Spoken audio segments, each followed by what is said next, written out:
In 2019, inflation in the United States was around 2.3%. Then came 2020. The world came to an halt due to the global issue. In order for the Fed to stimulate the economy again, they decided to lower interest rates. Interest rates was lowered a couple of times to almost nothing in order to help growth and resume normalcy in the economy. Through year 2021 up until now, inflation has consistently increased, which isn't what the Feds really want. What they wanted is to keep the inflation around 2%. However, inflation sits around 8.5% right now. The highest it got to in the early part of 2022 was around 9.1%, which was the highest it's been since around 1981. In order to return the economy to a normal, stable environment, the Fed began to implement its necessary monetary policies to help cool off the inflation. Now, the tool that the Feds would generally use is interest rates. They try to increase interest rates or decrease interest rates as necessary to help stimulate the economy. Right now, it's around 8.5%. Well, we can see that there's a difference of about 6.5%, which means that the Fed needs to do a lot of work to get inflation back to 2%, somewhere around that at least. So I guess it's safe to say that interest rates, which is what the Fed is using at this point to cool off inflation, will continue to be increased until we can see a drastic change in inflation. No matter the condition of the macroeconomics, our goal as consumers is always to remain stable in our finances. We want to be able to sustain ourselves, be able to keep the things that we've worked hard for, and be able to plan for our future. So in this video, I'll be sharing some steps that you can start implementing in order to be able to thrive and be able to live through no matter what comes our way, whether it's a recession or not.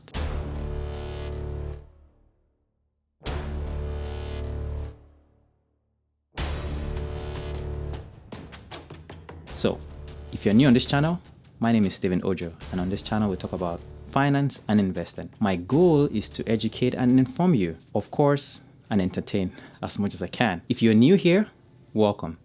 And if you're a returning subscriber, thanks for your continued support. Please don't forget to drop a like on this video, and also you can share what steps you are already taking in your life for other people to see and learn from. I'm not an expert, by the way, so if you need any financial guidance, I would always advise that you meet with a professional that can guide you and better assist you in your individual conditions or situations. My goal is that at the end of this video, you are able to walk away with these tips. So I'm going to be starting with the don'ts. I generally want to get the negative things out of the way, and then we focus on the positive things. And hopefully we can end this video on a positive note. The first one, don't buy a depreciating asset. I cannot stress this enough. A lot of times we make that impulse purchase on a car, on an electronic. Things like that would depreciate in value. In this environment that we're in right now, if you're buying a used car or a new car, let's just even put away the loan or the debt that comes along with it, assuming you're even paying cash. You'll be paying a premium for that car, and that's because first thing is we have very high inflation going on, so you're paying a premium for that. The second thing is, remember, we still have the scarcity of brand new cars. It's gradually easing off, but remember, we still have the issues going on in Ukraine and a lot of supply chain issues in terms of raw material is still affecting the production of these vehicles. The other aspect of buying a car is if you're going to get any debt right now, the first thing is banks are already increasing their rates due to the federal rates being increased as well, which means any loan you're taking on right now, you are paying extra than you would have 6 months ago, a year ago, 2 years ago. Going forward, we do not have a clear path as to where the economy is going. You don't want to have a car that you cannot sell and make your money back. Now, it's a different case if you see a car that is drastically undercut in price. Let's assume that you have someone that wants to sell you a car, then yes, that's fine. Okay, if you have the cash for it, you can buy it. Maybe you can sell it and even make money. That's a smart move right there. But if you're going to buy a car just to, for your own pleasure, I would advise that you stay away from that kind of purchase at this time. Along the same note, this is not the time to buy things to impress people that don't care about you. Even with the people that care about you, this is not the time to impress anybody. The reason is because this is the time you want to plan your financial future going into, 2023, 2024. As we know, it's all in the news about the forthcoming recession, which again, I do not push on people, but no matter what the economy is doing, I don't think it is wise to try to impress anybody and make an expensive purchase buy expensive gifts that won't help you or the person in any way. I'm going to move on to the things that you shouldn't do when it comes to your investments. Talking about individual stocks that you may own, talking about your 401k, your 403s, things of that nature, any form of investment you may have. This is not the time to sell out of those investments. Any investment you're selling now, you are already losing some money on the table. That's because most investments are down in comparison to what they were 6 months ago or a year ago. If you sell out now, you're actually solidifying your losses. It might be a good plan for you, assuming you're trying to work on your tax bracket or you're trying to offset your taxes. Out of fear, a lot of people will sell their stocks, will sell their investments, and hold on to the cash, hoping that when the economy tanks, they can then go in and buy more. Some people have done it and have been lucky, but majority have been very unlucky because the issue is you never know where it bottoms out. You never know how low it's going to go. So guess what? If it goes down 10% today, you're going to think, well, it's probably going to go down 20% tomorrow. Let me wait. But then tomorrow comes, it goes up 30%. Now you've lost out by a lot. So the goal here is not to try to predict the market. Rather, you want to focus on your own financial plan, the time horizon you have, your diversification, your risk tolerance. Things of this nature are things that you should be considering at this point. Yes, you may need to move some assets around, but do not sell all your assets to sit on the sidelines, hoping that the stock market is going to crash or the house market is going to crash, and then you can then go back in and scoop up the sales. Here's another thing you should avoid doing at this point. Do not take on unnecessary credit cards or unnecessary debt on your credit cards. The issue is any credit card you're taking right now will generally come with a higher interest rate, and any debt you acquire on that, if you're unable to pay it due to like a recession, a job loss, or just the fact that you've been squeezed, this debt would drastically increase in amount, and that could become a problem down the line. Things that would end up squeezing your cash flow should be avoided. At this point, you want to have more cash flow so that you can either save more on the emergency fund, you can put more towards scooping up some stocks that are at a discount, which that will lead me into my next point on the do side of things. By the way, if you're finding value in this video, please do not forget to hit the thumbs up on this video. Now, moving on to the things you can start doing.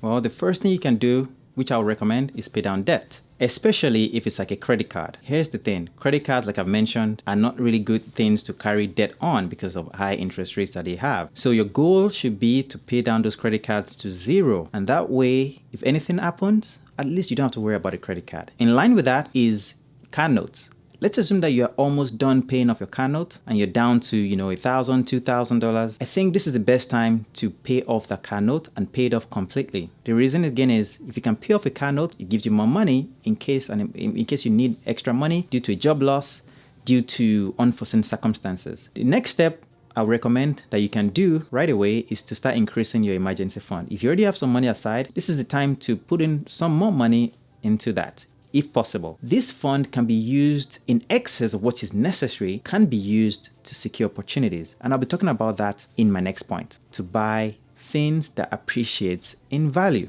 For example, if you can afford to buy a house, if you can afford to buy investments that will pay you dividends, or investments that have gone down in value due to the economic condition that we have right now. There's so many stocks that you can start getting your hands into that were pretty expensive 6 months ago or a year ago, but are now down, and you can scoop them up at a discount. The reason is because let's assume that you have an asset or any asset. Generally, even in a recession, yes, the value may go down as long as it's something that you can afford. What happens is at the end of it all, you can get your money back and even some more. The other thing you can do and prepare for is to be able to lend money to people. Here's why.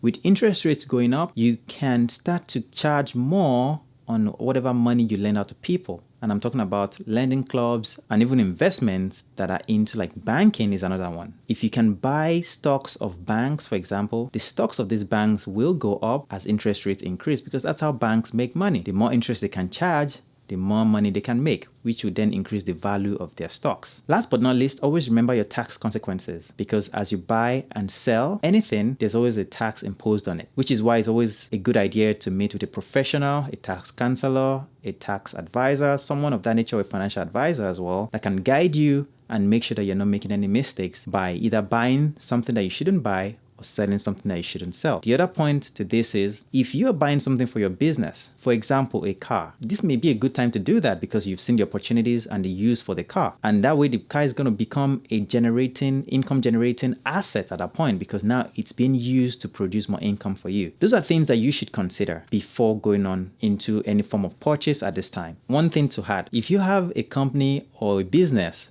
this may be the time to avoid capital expenditures because sometimes, depending on your tax situation, it can either add more burden on you or it can actually offset some of your taxes as well. So it all depends. I hope that you guys have found value in this video. I hope that you've enjoyed this so far. If you have, don't forget to subscribe and give this video a thumbs up. I look forward to seeing you in my next one.